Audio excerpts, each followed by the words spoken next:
Na arte da guerra, nós aprendemos que temos que conhecer o nosso inimigo, senão a gente não vai saber como combatê-lo, tá? Então, nós vamos aprender aqui agora o que é o marxismo. Depois dessa aula, escute bem, depois dessa aula que eu vou dar com base nesse livro, tá?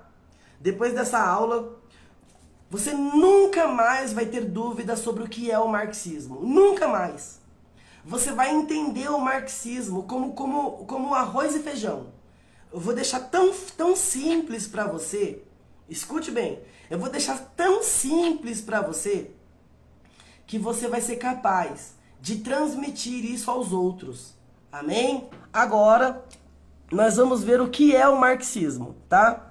O que é o marxismo? Você vai entender de uma vez por todas essa ideologia, tá? E por que ela é tão perniciosa? Porque o discurso dela é um discurso muito atraente, ok? Então vamos lá, a gente vai usar como base o livro do Marx e do Engels, né? Nada melhor de explicar o calvinismo, misericórdia, de explicar o Marx, comparar calvinismo com marxismo é pecado, misericórdia. Isso é o fruto da total depravação aparecendo aqui, gente. Tem misericórdia de mim, tá? Mas ó, nada melhor do que falar o que é o marxismo pela voz, né, do próprio Marx. Aí não tem esquerdista que questione.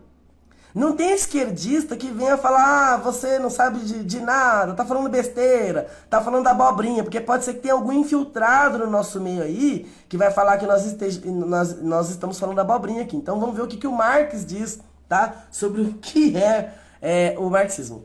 Marxismo é oriundo do nome do Karl Marx, que é o fundador, tá? Dessa visão. O Karl Marx e o Engels, né? Na verdade o Marx, porque o Engels era só o patrono aí, né? O mecenas do Engels, né? Do Marx. Ele era só o investidor, vamos dizer assim, o cara rico, porque o Marx não trabalhava, desculpa a expressão, era um vagabundo. Não trabalhava, né? Então, não tinha jeito. Ele precisava de um financiador, então o Engels era o financiador do Marx, tá certo? Então olha só, primeiro a gente vai ler aqui o que é o marxismo e na primeira linha você vai entender qual é a tese principal do marxismo. Olha só.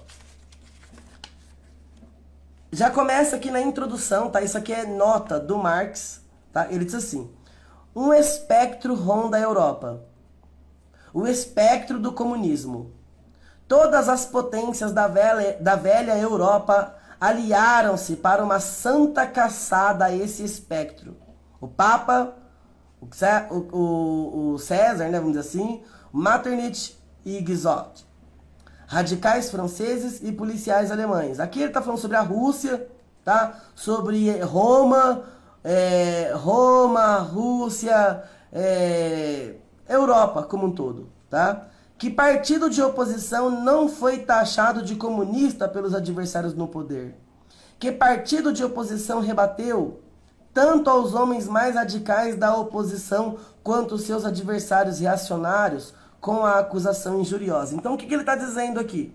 Ele está dizendo que o comunismo ele é reconhecido em toda a Europa. O comunismo já é reconhecido como uma força por todas as forças da Europa. E ele denomina o comunismo de espectro, que é um fantasma, ou seja, ele amedronta a Europa, tá? Como uma revolução. E aí ele vai começar o livro dele, no capítulo 1, deixando a grande tese dele, que é essa tese aqui, ó. Eu vou riscar porque o livro é meu, tá? Olha só. Essa é a tese fundamental do marxismo. A história de toda a sociedade até nossos dias é a história da luta de classes. Vou ler de novo. A história de toda a sociedade até nossos dias é a história da luta de classes, tá? Então, essa ideia de nós contra eles, de uma divisão entre opressor e oprimido, isso é essencialmente marxista, tá? Enxergar uma sociedade dividida em duas classes, uma classe opressora e uma classe oprimida, isso é essencialmente marxista. Homem livre e escravo, patrício e plebeu, senhor e servo, mestre e oficial, em suma, opressores e oprimidos, sempre estiveram em constante oposição. Mentira! Não existe nenhum escritor, tá, histórico. Você não encontra isso nem na antiga Mesopotâmia, nem cópita, nem egípcio, nem Heródoto, Flávio Joséfo, nem nenhum tipo de conto antigo, clássico, moderno, uma ideia de luta entre as classes, em oposição, uma classe opressora e uma classe oprimida. Então aqui, toda a tese do Marx, que alguns dizem que é uma análise histórica, inclusive, tem um livro do Marx, deixa eu segurar aqui com a Bíblia, deixa eu ver se eu pego aqui para você ler. Olha só, tem uma frase aqui, quando você vai na Amazon, tá? E você pode fazer isso, quando você vai na Amazon e você pesquisa pelo livro A Origem da Família, da Propriedade Privada e do Estado, que é do Engels, na verdade quem escreveu foi o Marx, tá? E o Engels pegou, ele morreu, né? E o Engels pegou então o rascunho do Marx e transformou num livro, organizou nesse livro. E agora, olha a sinopse aqui na Amazon. Se liga na sinopse. Obra fundamental para entender como a sociedade chegou aos moldes atuais. Friedrich Engels aborda em A Origem da Família, da Propriedade Privada e do Estado todo o processo evolutivo do homem em comunidade, desde o estado selvagem, a barbárie até a chegada da civilização.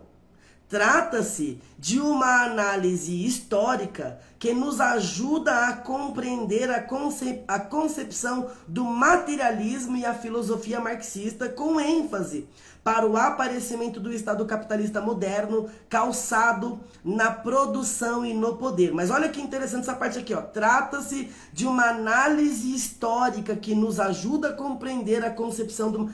Trata-se de uma análise histórica. Que análise histórica? No livro, sobre a origem da família, da propriedade privada e do Estado, do Engels, ele não cita uma fonte histórica. Ele não cita nenhum dado histórico, arqueológico, ele não cita nada.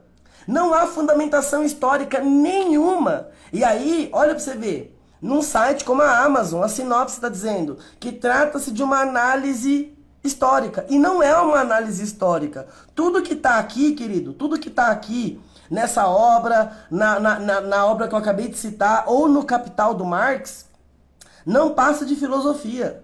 É filosofia. Para quem está introduzido no universo da ciência, o Marx jamais ele pressupõe de um método indutivo, só método dedutivo, só filosófico, tá? Então ele não fez uma análise histórica para saber se a humanidade passou por esse processo evolutivo mesmo, por causa de uma luta entre as classes. Isso não existe, tá?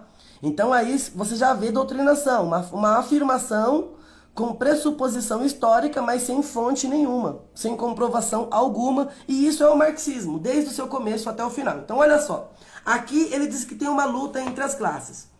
Que luta? Quem que está participando dessa luta? Burgueses e proletários. Então vamos lá. Vamos para a aula. Ele coloca aqui burgueses como classe dominante e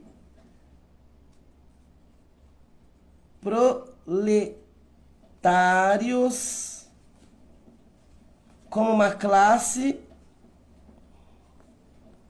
dominada. Onde existe a opressão aqui? O que é um burguês? Olha só, que simples. O que é um burguês? Para você que não aprendeu isso na escola porque o seu professor era ruim, tá? O que é um burguês? Burguês é aquele que detém os meios de produção. Isso é um burguês, tá? O burguês são os donos dos meios de produção. Quem é o proletariado? Proletariado, tá? O proletariado são os operários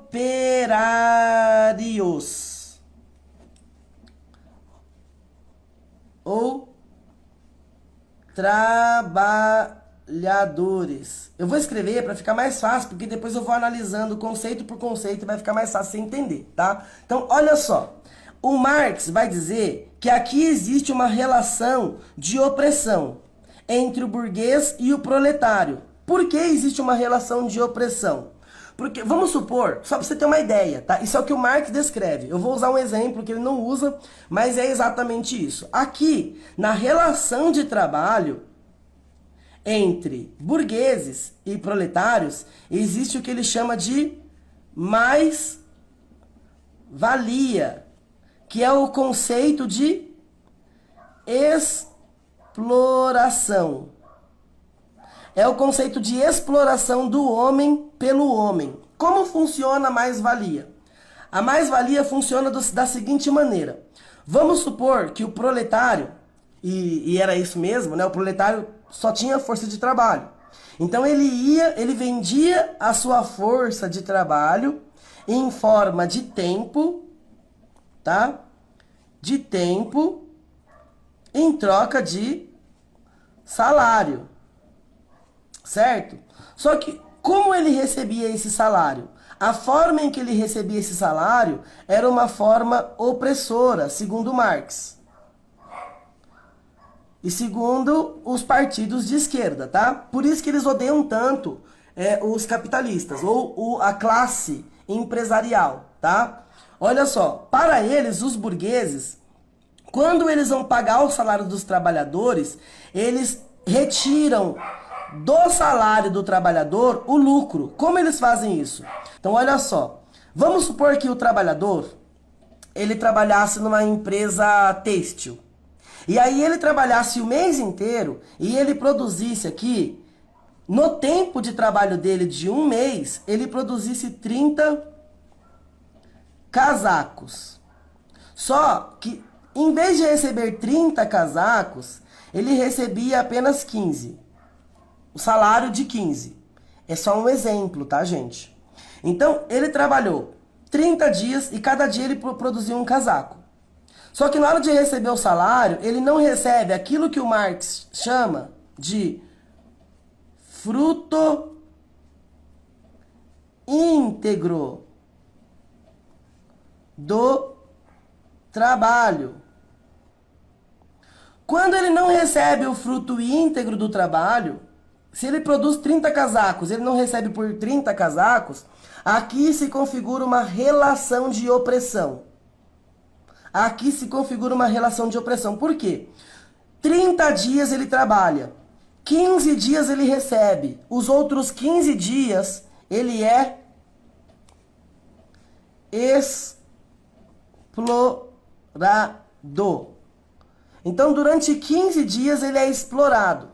E são desses 15 dias de exploração, na visão do Marx, tá? Vale salientar, na visão do Marx, são nesses 15 dias de exploração que o capitalista vai tirar dele o lucro. Então, de onde sai o lucro do burguês, da classe dominante? O lucro da classe dominante, ela é retirada em cima da exploração do trabalho do proletário por meio da mais-valia. Entendeu? Então, a divisão social do trabalho dentro do sistema econômico capitalista, ela é uma divisão social que ela produz exploração. E mais do que isso, todo mês o patrão vai tirando 15 casacos das mãos do proletário. Ele vai se apropriando do fruto do trabalho do proletário. E com isso ele vai ficando cada vez mais rico. Ele vai ficando cada vez mais rico. Então, dessa forma, o capitalista ele vai ficando rico às custas do pobre. Então aqui há um aumento da riqueza, tá, do capitalista e uma diminuição da riqueza por meio da exploração do pobre. Então, dentro do sistema capitalista, o rico fica cada vez mais rico e o pobre fica cada vez mais pobre. Nesse sentido, a distância entre os dois, conforme o Marx, ela vai sempre aumentando, tá? Ela vai sempre aumentando. O rico vai cada vez ficando mais rico e o pobre vai cada vez ficando mais pobre. E aí, aqui se configura uma relação de desigualdade social. Então, a desigualdade social, ela é promovida por meio de uma exploração. E isso, para o Marx, é injusto. Se configura numa injustiça social. Então, todo marxista, quando ele analisa as relações de divisão de trabalho dentro do sistema capitalista, ele entende que os ricos estão cada vez ficando mais ricos e os pobres cada vez ficando mais pobres. Existe uma ideia de que há uma exploração dos ricos em cima dos pobres. E isso é marxismo, gente. Isso não tem o mínimo fundamento econômico, científico, histórico. Não existe nenhuma fundamentação. E eu não vou conseguir explicar isso agora. No meu curso, eu explico isso com detalhes, com riqueza de detalhes. Mas aqui eu não consigo explicar, tá? Porque o objetivo não é esse, mas é isso que acontece. Então, todo o marxista, quando ele olha para o pensamento do Marx, ele entende que o Marx é um herói. O Marx está lutando pelos pobres, pelos trabalhadores. O Marx, ele está lutando pela causa dos oprimidos, porque há uma relação de trabalho aqui que é opressora. Mas olha só, que interessante. Eu só vou fazer uma crítica ao pensamento do Marx, tá? Não é o meu objetivo fazer crítica ao pensamento dele agora, mas só para você entender, tá? Isso aqui, ó. Isso aqui é ridículo. Isso aqui é ridículo. Por quê? Por que isso aqui é ridículo? Porque isso aqui é puramente filosófico. Olha só. A mais-valia, ela não existe, tá? Porque qual é a justiça? Por que que o proletário, por que que o trabalhador deveria produzir 30 casacos e receber 30 casacos? Por que que ele deveria receber 30 casacos? Se é justo que ele receba 30 casacos, então por que ele não faz 30 casacos sozinhos? Por que ele não faz 30 casacos sozinho em casa? Por quê? Porque ele não tem os meios de produção. Tá entendendo? Então olha só, o burguês, segundo Adam Smith, no livro A Riqueza das Nações, ele não usa esse termo burguês, tá? Esse termo é um termo marxista, tá? Mas o patrão, o capital, o empresário, o dono do capital, ele oferece o quê? Ele oferece os meios de produção, ele oferece a matéria-prima, ele oferece o salário, ele oferece o local de trabalho, e aí o camarada vai ter que trabalhar e receber 100% do valor do que ele produziu?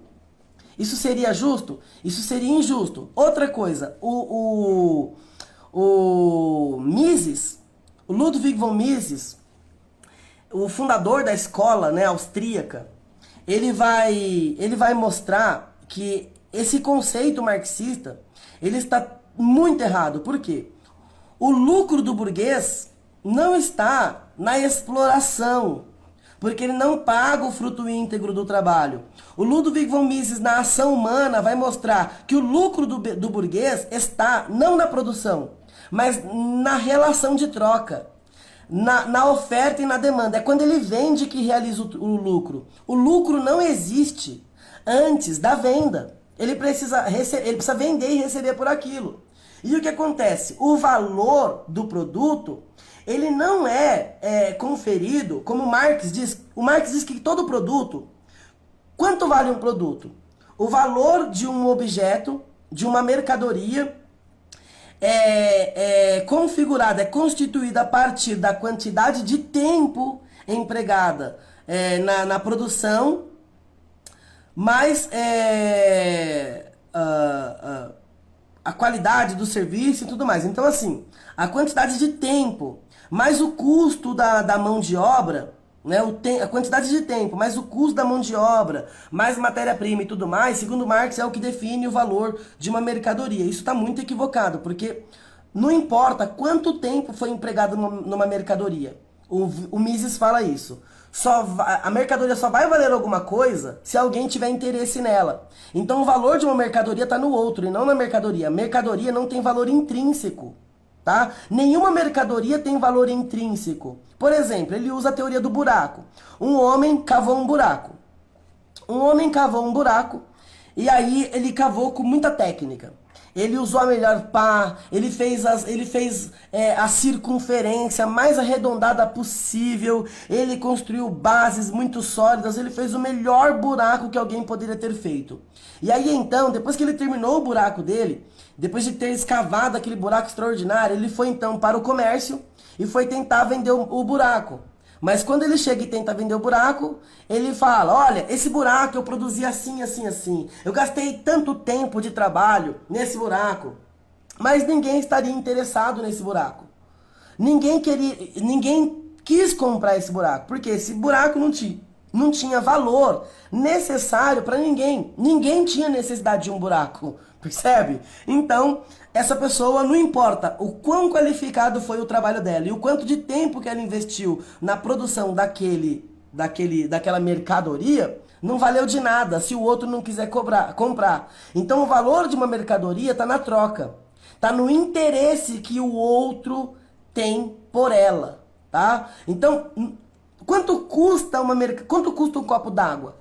Um copo d'água aqui em Curvelo, né, aquele de potinho, ele custa R$1. R$1, mais ou menos de R$1 talvez, uns 70 centavos, não sei.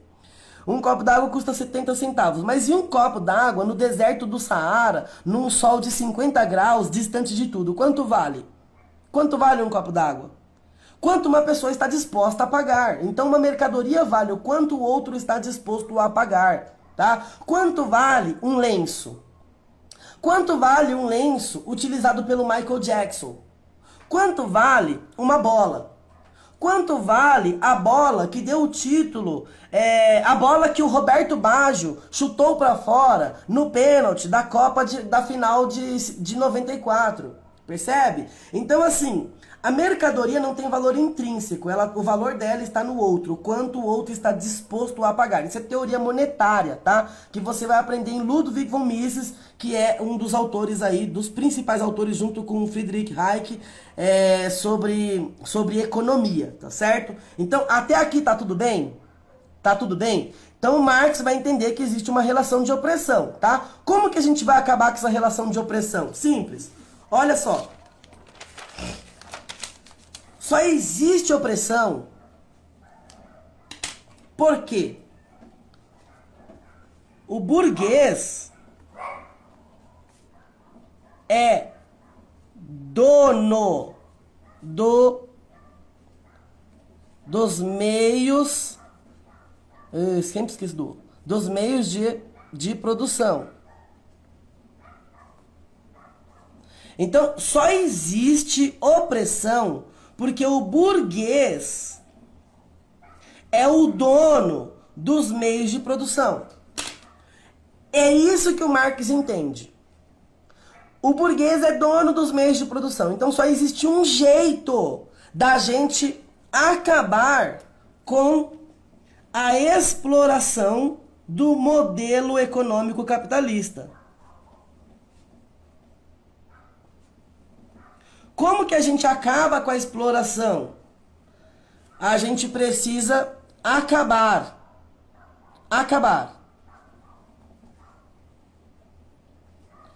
Destruir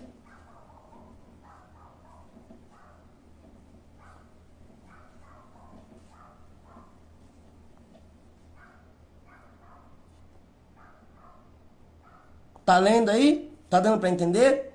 O que é o meio de produção? Meio de produção não é uma propriedade privada? O latifundiário, fazendeiro, ganha dinheiro com o meio de produção. Qual que é o meio de produção dele? É a terra. O senhor do capital burguês, Ele é proprietário do quê? Da indústria, das máquinas. Então tudo isso é propriedade privada. Acaba-se com a propriedade privada, acaba-se então com a exploração. Olha que lindo, resolvido o problema. Como acaba com a exploração? Destruindo os meios de produção. E aí vale salientar que o Marx bebe na fonte, além do Hegel, né? Ele bebe na fonte do Jean-Jacques Rousseau. E o Jean-Jacques Rousseau, ele vai dizer que a origem da desigualdade entre os homens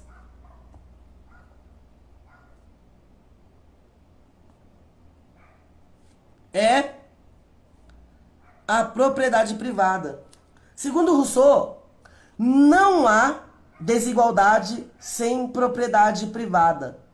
Por exemplo, ele vai falar que a sociedade, o homem é bom, mas a sociedade o corrompe. Porque a sociedade legitima o uso da propriedade privada. E sem propriedade privada, não há dominação do homem pelo homem, não há roubo, não há inveja, não há cobiça. Então todos os males da sociedade, segundo Jean-Jacques Rousseau, que foi um cara que atrasou demais a filosofia e atrasou demais a sociedade, por causa desse pensamento, ele vai dizer que todos os males da sociedade são em decorrência da propriedade privada. Então a propriedade privada, ela é algo injusto. Injusto e moralmente, eu vou colocar mal, tá? Eu deveria colocar má, mas eu vou falar do mal como um conceito de malignidade. Então, a propriedade privada, ela é má. O mal e o injusto está na legitimidade de se apropriar de bens materiais. Então a propriedade privada é o que causa a exploração do homem pelo homem. Então a gente precisa acabar com a propriedade privada. Precisamos acabar com os meios de produção, tá? Então olha só, o que vai acontecer aqui então? O manifesto do Partido Comunista, o que ele é? Ele é uma conclamação para o despertamento da consciência proletária para a revolução. Ele vai falar assim, o Marx: proletários, trabalhadores, vocês não estão vendo que vocês estão sendo oprimidos? Vocês não estão vendo que vocês estão sendo roubados e que estão sendo explorados pelos senhores do capital? Vocês não estão vendo isso? Então eu quero convocar vocês para acabar com essa exploração. Eu quero acabar com a exploração. Então eu quero convocar vocês num manifesto para a revolução. E olha só a proposta do Marx. Nós somos maioria. Nós somos o povo do machado e da foice. Nós somos muito mais numerosos. Então nós precisamos nos unir. E é assim que acaba, né? É assim que acaba o manifesto do Partido Comunista. É uma convocação à união. Nós vamos nos unir. E como nós somos mais numerosos, nós temos mais poder no número do que na individualidade. Então o manifesto do Partido Comunista é um apelo, uma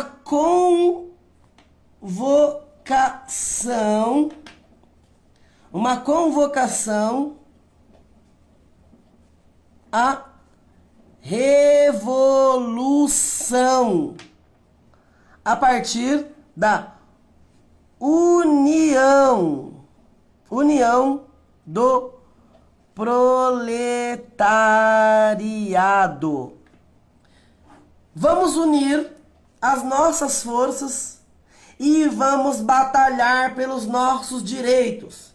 E aí então é feita a convocação. Quando toda a convocação é feita e todo o proletariado começa a entender e ser instigado e inflamado, e o bicho é terrível, porque o Marx, ele é dono de uma retórica impecável. tá? Ele é terrível, a retórica dele é muito boa, ele é muito persuasivo e ele escreve com muita paixão. Se você ler esse livro aqui, leia esse livro. Quando eu li esse livro a primeira vez, cara, eu quase virei marxista.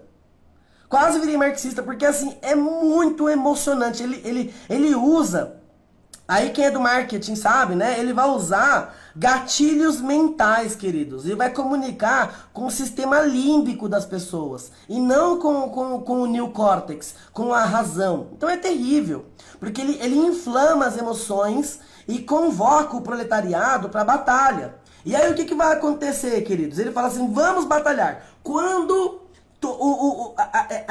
essa revolução já começa a ganhar o coração do proletariado, o que vai acontecer? O proletariado então vai falar assim, então vamos marchar contra os burgueses. Vamos marchar contra os burgueses. Guerra à burguesia. E agora você vai entender uma coisa. Guerra à burguesia. O que a gente vai entender aqui? Vamos guerrear contra a burguesia? Vamos. Só que qual que é o problema de guerrear contra a burguesia? Dá para tomar os meios de produção? É fácil militar, batalhar contra a burguesia para tomar os meios de produção deles? Olha o que acontece. O Marx vai falar assim, não dá para batalhar contra a burguesia, viu? Não é contra eles o primeiro caminho. Por quê? Se você batalhar, se você ir à guerra contra a burguesia, quem é que defende os interesses da burguesia? Quem que defende os interesses da classe dominante? E ele vai falar, é o Estado. É o Estado. Por quê? O Estado detém o direito ao uso legítimo da força.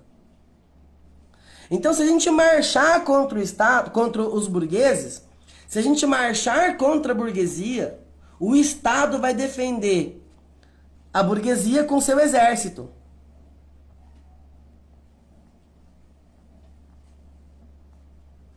E assim, uma coisa é a gente guerrear contra empresários. Outra coisa é a gente guerrear contra soldados. Se a gente guerreia contra empresários, a gente vence? Ah, a gente é mais numeroso, a gente vence. Mas se a gente lutar contra um exército armado, a gente ganha? A gente não ganha. Então o que a gente tem que fazer primeiro? Primeiro a gente tem que aprender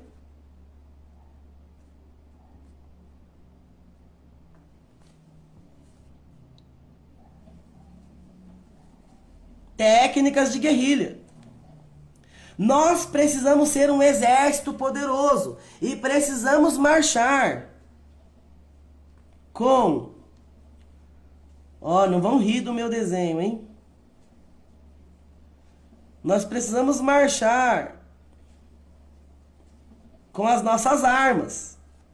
Precisamos marchar com as nossas armas, com o machado e com a foice.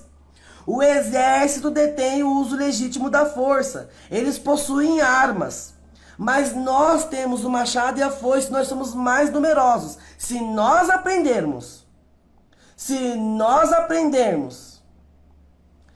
a batalhar como guerreiros, nós podemos vencer o exército. E aí então começa o proletariado a ser convocado a treinar guerrilha. Depois que o exército treina a guerrilha, o que vai acontecer? Quando o exército de proletários, tá? Não o exército do Estado, estiver preparado para batalhar contra o Estado, porque não adianta marchar direto contra a burguesia, certo? Então a nossa marcha, o Marx diz, a nossa marcha tem que ser pelo Estado. O que nós temos que dominar? Nós temos que dominar dominar o Estado. É aqui que começa a nossa batalha e a nossa vitória. Se nós marcharmos contra o Estado, o que a gente vai fazer? Dominando o Estado, a gente instaura a ditadura, deixa eu escrever, porque senão, ditadura do proletariado. Quando a gente instaurar a ditadura do proletariado e o proletariado estiver sob o comando do Estado, aí então nós vamos fazer a expropriação da propriedade privada por meio de leis. Nós vamos expropriar a burguesia por meio de leis. Expropriação legítima por meio de leis. E como isso acontece? Através daquilo que o Marx vai chamar de socialismo. O que é o socialismo? O socialismo é quando o proletariado domina o Estado. Quando o proletariado toma o Estado, domina o Estado, começa a ditadura do proletariado, aí é o que a gente tem de socialismo. E o que é o socialismo? É um processo. É um processo de transição entre o capitalismo e o comunismo. Deixa eu explicar para você essa lógica. O Marx vai dizer que a mentalidade das pessoas é baseada na economia. Então a economia faz a cabeça das pessoas. A economia faz a cabeça das pessoas. É o sistema econômico que determina a mentalidade. Como o sistema econômico determina a mentalidade, e o sistema econômico que determina essa mentalidade opressora é o capitalismo, nós precisamos acabar com o capitalismo. Não adianta a gente tomar o Estado. A gente precisa controlar a economia. Se a gente controla a economia, a gente finaliza com aquilo que promove a desigualdade entre os homens, que deixa uns mais ricos e outros mais pobres, que é o capitalismo. E no lugar do capitalismo, o que a gente instaura? O socialismo. O que é o socialismo? Anota isso. O que é o socialismo? O socialismo é a socialização da propriedade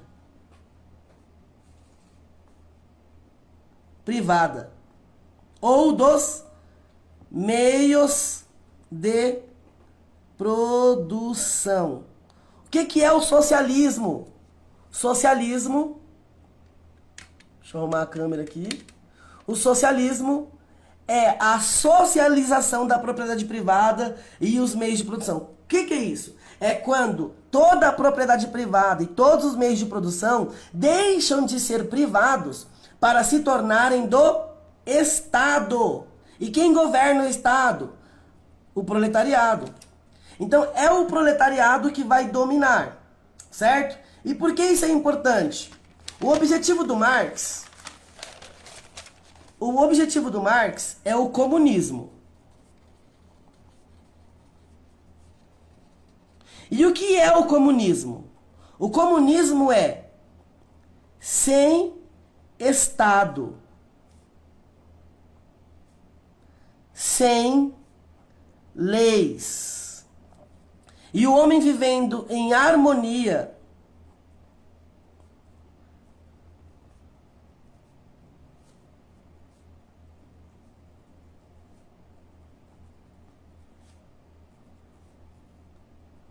e comunhão de bens de uma forma consciente e voluntária. Deixa eu explicar para vocês aqui. No comunismo, não há Estado. No comunismo, não há presidente, não há rei, não há socialismo, não há nada. No comunismo, tá? O que existem? Todas as pessoas compartilhando tudo. E como que elas vão compartilhar tudo? Elas vão pegar a indústria, os meios de produção, e eles vão trabalhar. E cada um vai tirar o seu salário. E quando for tirar o seu salário, ele só vai pegar de acordo com a sua necessidade. Então cada um trabalha. No comunismo, cada um trabalha de acordo com a sua capacidade e retira de acordo com a sua necessidade, tá? É o que o Marx fala. De cada um conforme sua capacidade. A cada um conforme sua necessidade. Isso é o comunismo. Cada um contribui trabalhando conforme sua capacidade e cada um recebe conforme sua necessidade. Ninguém pega mais do que o necessário. Entendeu? E aí então acaba-se com toda a desigualdade e acaba com a miséria. Acaba com a disparidade, a dominação do homem pelo homem, onde todos vão viver numa sociedade justa, voluntária, altruísta, generosa, onde não há necessitados e todos são prósperos. Isso aqui é lindo, queridos. Por isso que o comunismo marxista é chamado de utópico, porque nunca vai acontecer, tá? É por isso que tanto comunista fala que Jesus é comunista, né? E em outro momento eu vou falar sobre isso. Agora não dá, mas é isso que é o comunismo. Só que precisa passar por uma consciência. E onde essa consciência vai ser produzida? Essa consciência vai ser produzida aqui, ó. Essa consciência vai ser produzida durante o regime socialista. É durante o socialismo, quando a ditadura do proletariado estiver instaurada, quando houver a expropriação, primeira fase, expropriação. Segunda fase, a nota. Segunda fase do socialismo. Doutrinação. Isso não sou eu quem estou dizendo, querido. Isso é o Marx que diz. Tá? Segunda fase é doutrinação. O que é a doutrinação socialista? Vamos lá. Doutrinação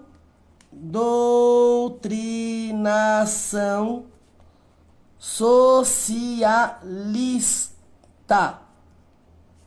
Aqui vai ser aonde o socialismo vai produzir o que o marxismo vai chamar de consciência das massas. Ou que o Antônio Gramsci vai chamar de hegemonia cultural, tá? Mas isso aí a gente vai falar no outro dia. O que é consciência das massas? É através da doutrinação socialista gerando e produzindo uma consciência socialista nas massas. E por onde isso acontece? Lembra que o Estado socialista está no poder? O Estado socialista não está no poder? Então ele vai dominar todos os meios públicos, todas as esferas públicas, não vai? Quais são os principais produtores de cultura que existe? Anota isso, querido. Agora começa o jogo virar, tá? Primeiro, família.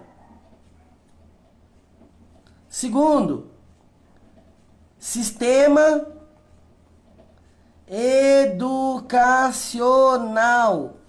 Terceiro, mídias informativas. Mídias informativas. Então, essas três instituições, A família, o sistema educacional e as mídias informativas são aquelas que são formadoras de consciência. Só é possível formar a consciência de alguém, doutrinar a consciência de alguém através da família, do sistema educacional e das mídias informativas. Tá? E aí, olha o que o Marx vai dizer sobre a família. Você está preparado? Olha o que o Marx vai dizer sobre a família.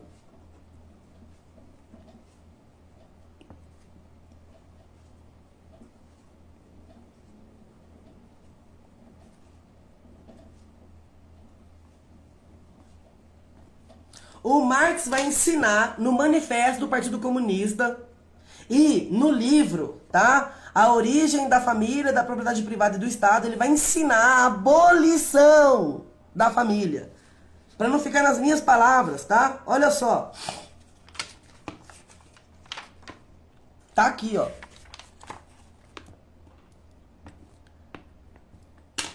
Uma nota de vermelho, ó. Supressão da família. Em outras traduções, tá? A abolição da família. Por que a abolição da família? Olha o que ele vai falar. Até os mais radicais indignam-se com essa perigosa proposta dos comunistas. Ele está dizendo que tem até gente do meio dele. Até gente do meio dele que está preocupado com isso. Porque o negócio é muito tenso. É uma proposta radical, transformadora. É o que o Marx fala. Nós vamos transformar a natureza humana. É isso que ele propõe. E nós vamos transformar a natureza humana. Nós vamos transformar a natureza humana através da conscientização de classes, através do Estado socialista. Então, qual é o objetivo marxista? O objetivo do marxismo. Objetivo marxista é tomar o Estado. Esse é o objetivo do marxista. Esse é o objetivo do marxismo, é tomar o Estado. Tá claro para vocês? Vocês estão me compreendendo? Vocês estão entendendo tudo que eu estou falando? Você está conseguindo compreender? Me mostra, me fala aí. Então isso é o socialismo, é o marxismo. E aí o que ele vai falar? Olha, supressão da família. Até os mais radicais indignam-se com essa perigosa proposta dos comunistas. No que repousa a família atual, a família burguesa? No capital, no lucro privado. A família em sua plenitude existe apenas para a burguesia, mas encontra seu complemento na ausência forçada de família, imposta aos proletários e na prostituição pública. A família do burguês desmorona evidentemente com o desmoronamento de seu complemento, e ambas desaparecem com o desaparecimento do capital. Olha o que ele está sugerindo. Quando acaba o capitalismo, acaba a família. Recriminai-nos por querermos suprimir a exploração das crianças pelos pais? Efetivamente denunciamos esse crime. Olha o que o Marx está dizendo, que o pai explora o filho. Deixa eu explicar para você isso aqui. Já voltamos nessa folha. Como que era para o Marx? Agora vocês vão rir, hein, do meu desenho. Como era para o Marx a sociedade antiga, antes do contrato social, tá? Antes do contrato social.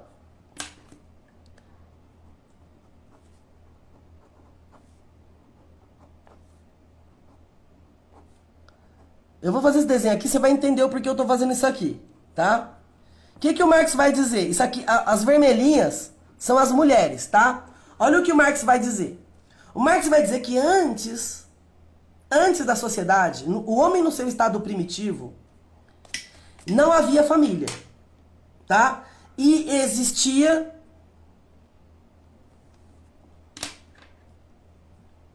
anota isso. Isso aqui, ó, é a introdução, as bases para o pensamento de ideologia de gênero. liberdade sexual. O Marx diz, no livro A Origem da Família, da Propriedade Privada e do Estado, que nessa sociedade primitiva, antes do advento do capitalismo, antes do advento da propriedade privada, todos os homens se relacionavam com todas as mulheres. E eles transavam entre si. Tá? Eles faziam sexo sem ter uma parceira fixa. Podia até ser que um homem e uma mulher se unissem numa relação mais próxima.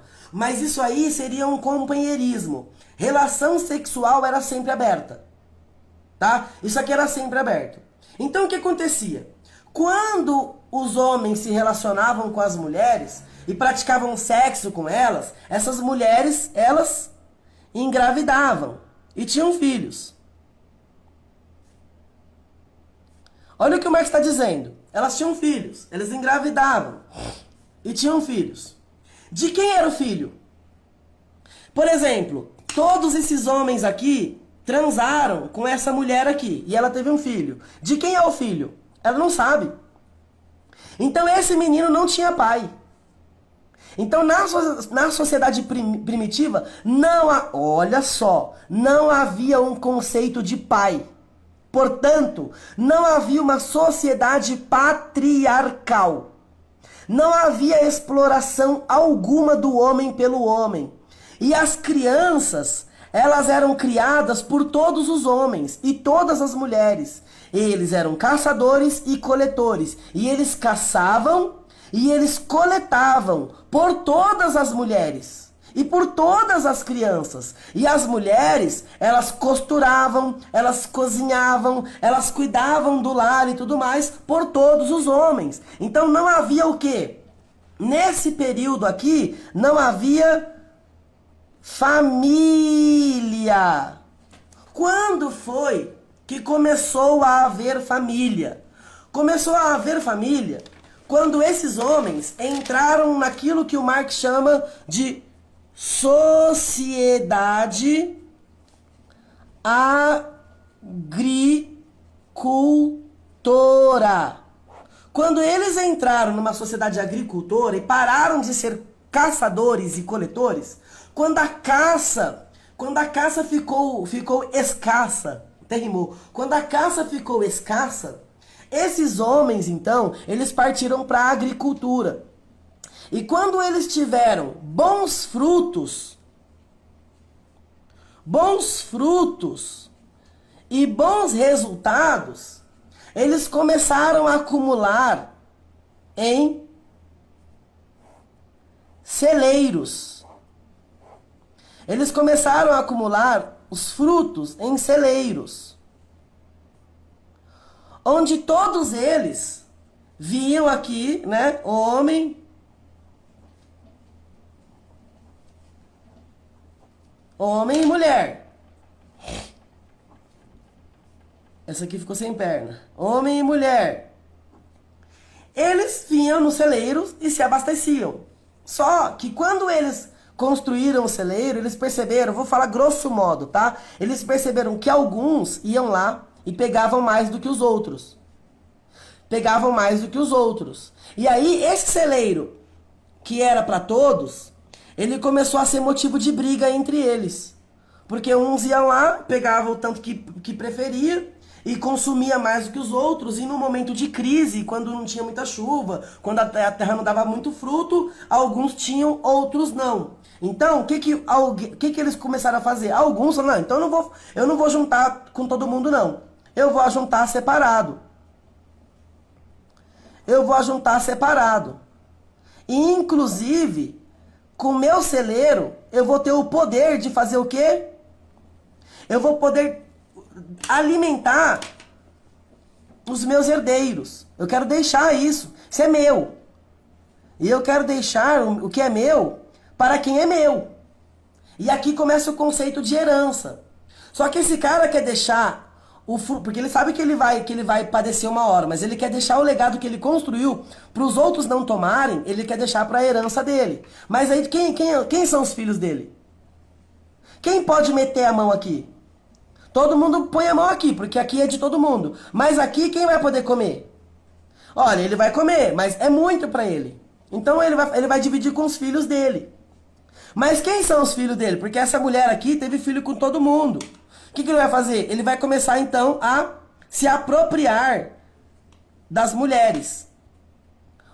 Um homem vai e se apropria de uma mulher.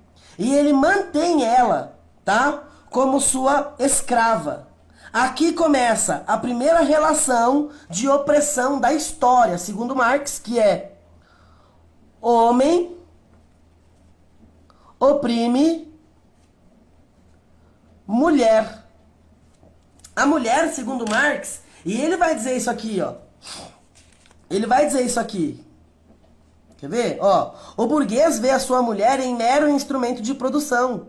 Ouve dizer que os instrumentos de produção serão explorados coletivamente e naturalmente só pode concluir que a sina das mulheres é serem colocadas em comum. Não imagina que se trata precisamente de suprimir para as mulheres o estatuto de meros instrumentos de reprodução. Então o que o Marx está dizendo? Que no sistema capitalista a mulher é um instrumento de reprodução. Ela é oprimida pelo homem. E aqui começa então a dialética da opressão.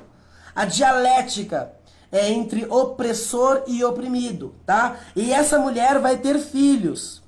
E então, a mulher e as crianças, as mulheres e a criança serão então servos dos homens. Aqui começa a primeira relação de opressão entre homem, mulher e crianças, tá? E aqui começa então a formação das famílias. Segundo Marx, a família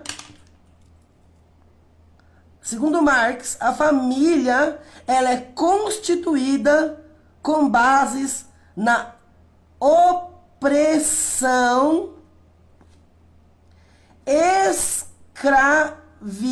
escravidão e exploração. Por quê? O homem vai pegar a mulher e vai colocar a mulher para trabalhar para ele. A mulher vai lavar a roupa dele e vai cuidar só dele, em vez de cuidar de todos e cuidar dela. As crianças também serão exploradas e serão colocadas ao trabalho do homem. Então a relação da família é uma relação de opressão e de exploração. E aí o que o Marx está dizendo? Se nós quisermos atingir o comunismo, se nós quisermos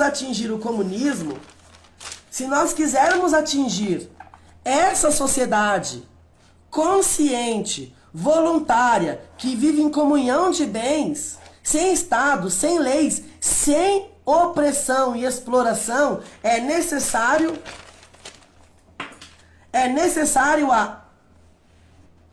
a abolição da família tradicional. É necessária a abolição da família tradicional. E como isso vai acontecer? Através do sistema educacional.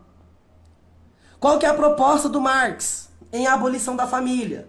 No Manifesto Comunista e no livro que eu citei, A Origem da Família e da Propriedade Privada do Estado.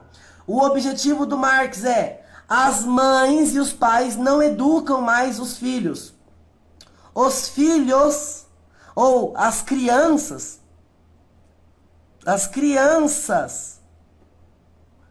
são educadas pelo Estado.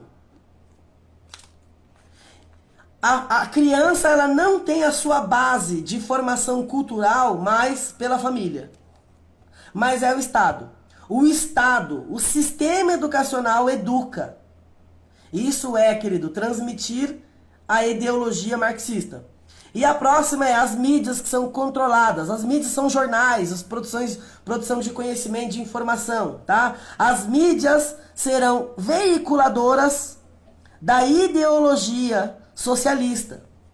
E através, então, do Estado socialista, nós temos um sistema educacional que produz cultura socialista e mídias informativas que produz consciência socialista. Então, tanto o sistema educacional quanto as mídias informativas serão com finalidade de produzir consciência marxista, socialista, comunista, da desigualdade social, da luta entre as classes, da malignidade que é o capitalismo e a propriedade privada e etc e tal. E aí, queridos, por fim, educa-se os filhos. uma geração, 2 gerações, 3 gerações. Esses filhos se tornarão os cabeças de seus lares. Eles serão os progenitores e já estarão mergulhados dentro da estrutura socialista.